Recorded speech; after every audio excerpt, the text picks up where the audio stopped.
ने कोलकाता के आरजी कर अस्पताल के पूर्व प्रिंसिपल डॉक्टर संदीप घोष को गिरफ्तार कर लिया। आरजी कर अस्पताल के पूर्व प्रिंसिपल संदीप घोष हुए अरेस्ट। करप्शन केस में सीबीआई की एंटी करप्शन यूनिट ने किया गिरफ्तार। अस्सलाम वालेकुम दोस्तों, कोलकाता मर्डर केस में बहुत सारे बदलाव देखने को मिल रहे हैं। कल संदीप घोष जो फॉर्मर प्रिंसिपल है आरजी कर मेडिकल कॉलेज एंड हॉस्पिटल, उसको अरेस्ट कर लिया गया। कुछ दिनों पहले इंडियन मेडिकल अथॉरिटी ने इसको सस्पेंड कर दिया गया था।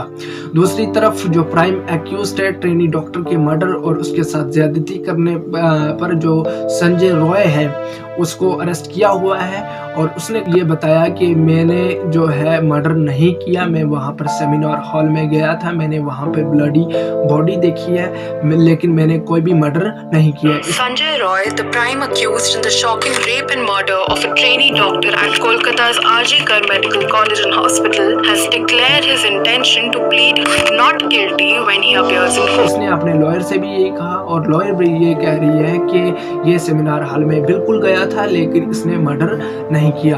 अब देखें दोस्तों, सीबीआई के पास सिर्फ और सिर्फ दो सबूत बचे। वो सबूत ये हैं कि एक तो सीसीटीवी जो जिसमें इसका चेहरा आया और दूसरी जो है फोरेंसिक रिपोर्ट। अब सीबीआई के पास सिर्फ ये दो सबूत बचे हैं। अगर जो ये संजय रॉय है इसको जो अरेस्ट किया गया है, अगर इसको जो आरोपी बताना है तो सीबीआई को अभी और सबूत ढूंढने पड़ेंगे। और सीबीआई का ये भी कहना है जहाँ पर जो घटना स्थल है, जहाँ पर ये घटना घटी गई है, वहाँ पर जो है बहुत सारे सबूतों के साथ छेड़छाड़ हुई है, वहाँ पर बहुत सारे सबूत तबाह हो चुके हैं। इसलिए अब सीबीआई को अगर इसको आरोपी बताना है, अगर आरोपी साबित करना है तो सीबीआई को अभी और जो है सबूत ढूंढने पड़ेंगे। दोस्तों बातें सिर्फ और सिर्फ दो ही बची। पहली तो ये कि आरोपी कोई और है और दूसरी तो ये कि जो संजय रॉय है ये सीबीआई को गुमराह करने की कोशिश कर रहा है। अगर सीबीआई को इसको आरोपी साबित करना है तो सीबीआई को सबूत ढूंढने होंगे और सबूत ढूंढकर जो है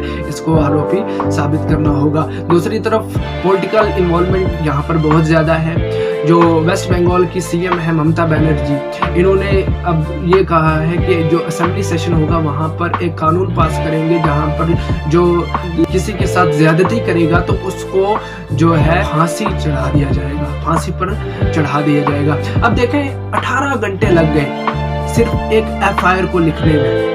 जो ट्रेनी डॉक्टर के साथ हुआ सिर्फ एफआईआर को लिखने के लिए जो 18 घंटे लग गए और अब जो है फांसी चढ़ा दिया जाएगा। विधानसभा स्पीकर के बोले एवं আমরা ওয়েস্ট বেঙ্গল অ্যাসেম্বলি থেকে আগামী 10 দিনের মধ্যে ফাঁসির ধর্ষকের ফাঁসি চাই এই বিল আমরা পাস করে রাজ্যপালের কাছে পাঠাবো।